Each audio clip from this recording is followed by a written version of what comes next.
अब एक शब्द आया है संघर्ष। मेरे धर्म प्रेमी सज्जनों, भाई बहनों, छात्र, नौजवान, इस शब्दों को अपने मन में संजोकर और प्रशस्त करेंगे। जीवन जीने की कला खुद के निखार होता जाएगा। जैसे पेड़ों की हरियाली चाहिए, उसी तरह से मन में शांति चाहिए। मन में शांति चाहिए, पेड़ों की हरियाली और मन में खुशहाली, दोनों के होना जरूरत है। समाज को क्रांति चाहिए और मन को शांति चाहिए। मन की शांति ऐसी ही नहीं हो जाएगा। जब हम इस शांति पाने के लिए, मन की शांति पाने के लिए जिस तरह से विचार करना होगा कि मछुआरे भाई को देखते हैं कि जब नदी में जाल फेंकते हैं तो जाल में मछली के साथ साथ बहुत घोंघा कतरा सिमार झूठ फूट भी कीचड़ आता है, लेकिन नदी के किनारे वह लेकर अपने काम की चीज़ मछली को चुन कर बर्तन में रख लेते हैं और सिमार को उसी जगह छोड़ देते हैं। इसी तरह से मेरे धर्म प्रेमी सज्जनों, भाई बहनों, संसार में चौक चौराहे कहीं भी जाइए, हित मित्र नाते रिश्तेदार कहीं भी जाइए, कोई दिक्कत नहीं, लेकिन उनके शब्द, हर शब्दों को चुनने की जरूरत नहीं है। जो आपको अच्छाई बात लगे, जिस बात से आपको जीवन में आगे बढ़ने की मदद मिले, वैसे बातों को अपने शब्दकोश में उतार लीजिए, अपने दिमाग रूपी बर्तन में संग्रहित कर लीजिए और शेष जो भी शब्द, जो भी अलूल जलूल शब्द है, गंदे शब्द है, जो भी आपके शब्द काम लायक नहीं है, वैसे शब्द को कचरा मानकर उसी जगह छोड़ दें।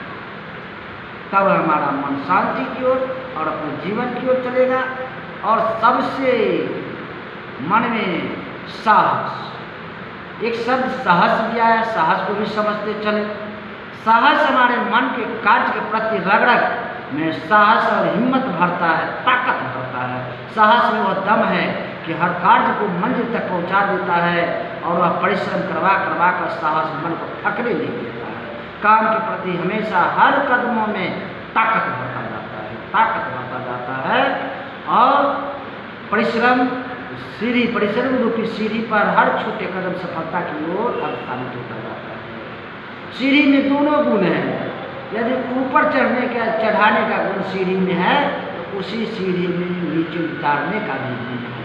बस चढ़ने वाले की जरूरत है कि मैं ऊपर चढ़ूँ या नीचे उतरूँ, वह उसके ऊपर निर्भर करता है, चढ़ने वाले पर निर्भर करता है।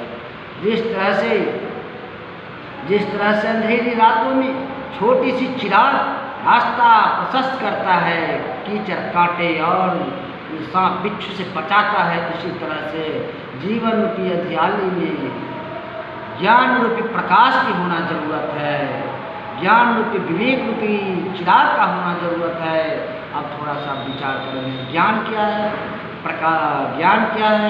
प्रकाश क्या है और चिराग क्या है, साथ ही साथ विवेक क्या है, बुद्धि क्या है।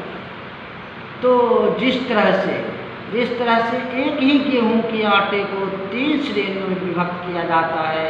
जो प्रथम श्रेणी में आता है, अच्छे से अच्छे महीन से महीन आटे जो तैयार होता है, मैदा कहलाता है, और उससे जो थोड़ा सी मोटी हो जाता है, आटा कहलाता है, और उससे भी थोड़ा जो मोटे पीस दिए जाते हैं, वह चोकर व दाने के रूप में उपयोग में जाते हैं। इसी तरह से दिमाग की उपज सबसे जो महीन होता है, बारीकी होता है, जो सोच ले कि एकदम शक्ति से भरा पड़ा जो शक्ति होता है, उसका नाम विवेक पड़ता है।